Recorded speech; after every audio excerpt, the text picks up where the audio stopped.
Dewan Tamil atau pendiri Safari Subuh Arafah. Maijen TNI Daniel Chardin, SE, MSI. Dan Ustadz Zul Arafah.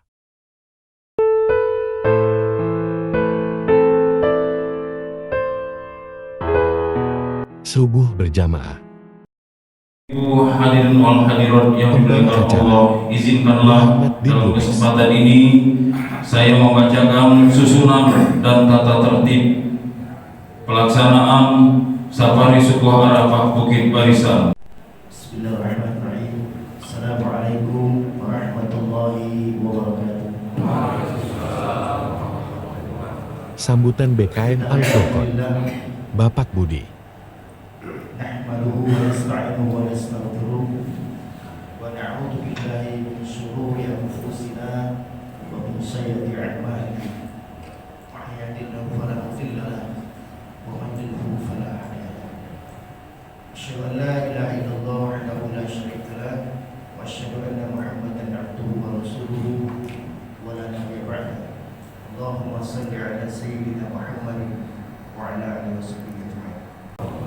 Rabbi shrah li sadri wa yassir li amri wahlul 'uqdatam min lisani yafqahu qawli. Sambutan Dewan Penasehat Safari Subuh Arafah Bukit Barisan, Dr. Joharis Lubis.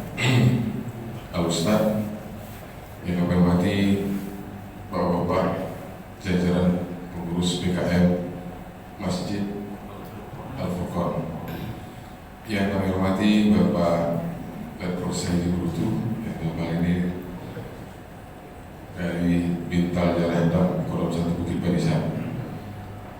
Puji dan syukur kita ucapkan kepada Allah Subhanahu wa Ta'ala, Tuhan yang Maha Kuasa, karena pagi ini kita masih diberinya kesehatan, kesempatan, kenikmatan dalam rangka menjalankan sholat subuh berjamaah.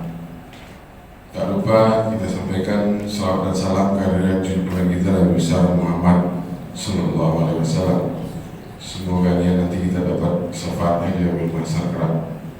Yang kami hormati unsur-unsur politik. Sambutan Wakabintal Jarah dan IBB, Bapak Letkol Infanteri ASEI Harahap MSK. Adalah untuk meningkatkan silaturahim di antara kita umat Islam. Yang kedua, mengajak supaya kita meramaikan sholat subuh. Kita ajak sebanyak-banyaknya kaum muslimin. Yang ketiga, sebagai sarana komunikasi Bapak Pangdam kepada seluruh masyarakat, terutama masjid-masjid yang dikunjungi. Ini dibuat sebagai sarana komunikasi karena beliau pimpinan tertinggi di militer di Kodam 1 yang terdiri dari 4 provinsi. Mungkin beliau selaku pimpinan tertinggi di bidang militer ada yang ingin disampaikan kepada masyarakat, atau mungkin kita masyarakat ada yang mau kita sarankan. Maka ini salah satu wadahnya sebagai pembinaan teritorial. Penyerahan program Safari Subuh Arafah Bukit Barisan.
Tausiah subuh oleh Tausiah Al-Ustadz Ustadz Sa'jafar Maton dan LC.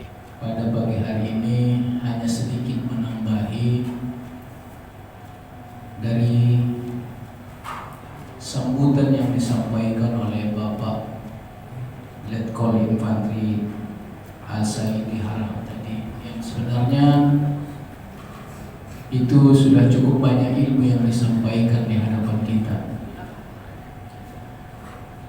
Karena waktu sudah hampir 6:30, barangkali Bapak Ibu pun banyak hal-hal yang ingin dilanjutkan lagi. Ustaz hanya sedikit menyampaikan tausiah, tidak seperti biasanya. Ada hal yang menarik yang pertama sebelum kita masuk kepada topik Ustaz. Kalau Ustaz melihat safari subuh Arafah Bukit Barisan ini adalah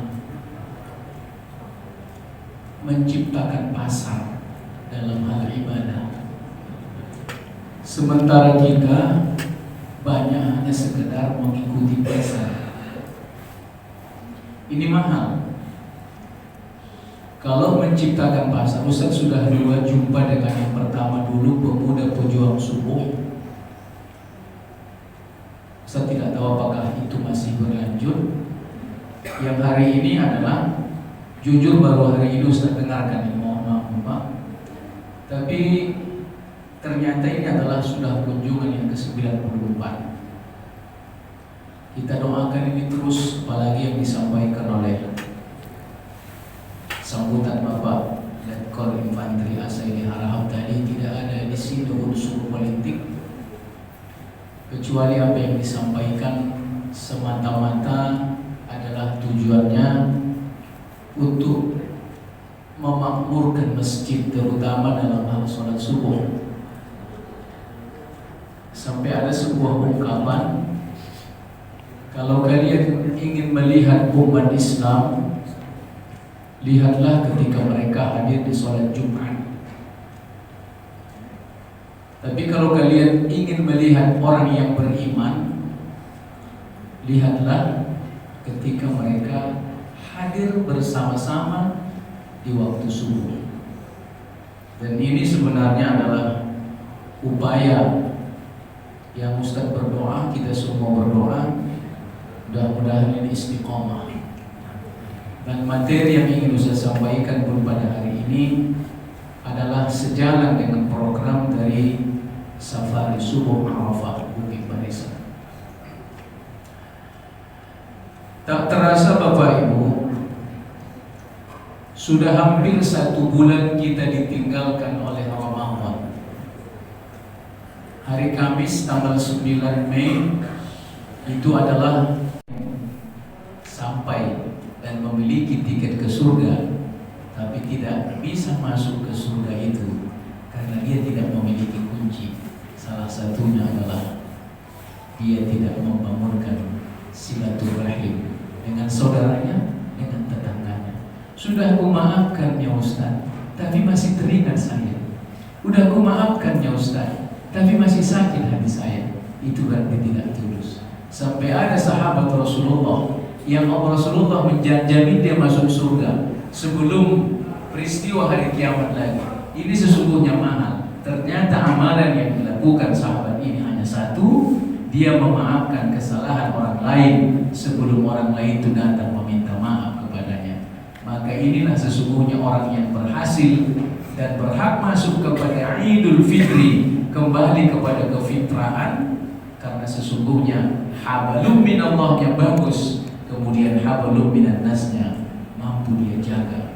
Maka inti orang, kemudian ketika munculnya Syawal, dia bangun silaturahim, dia bangun kembali hal-hal yang tidak baik selama ini dengan tetangga, dengan saudara, sehingga Allah menyampaikan dalam Al-Quran, duribat alaihimud dillatu aynama thuqifu illa bihablin minallah wa hablin minan nas. Di mana saja pun kita berada, kita akan terhina kecuali kita membangun atau memperbaiki hablum minallah dan hablum minan nas. Inilah barangkali tausiah sederhana yang dapat disampaikan. Mudah-mudahan apa yang kita lakukan pada hari ini mendapat ridho dari Allah Subhanahu wa taala. Demikian billahi fi sabilil haq. Assalamualaikum warahmatullahi wabarakatuh. يا من صليت بكل الأنبياء يا من في قلبك رحمة للناس يا من ألفت قلوبا بالإسلام يا حبيبي يا شفيعي يا رسول الله بأمي وأبي فديتك سيدي صلاة وسلام عليك يا نبي حبيبي يا محمد أتيت بالسلام والهدى Takbir.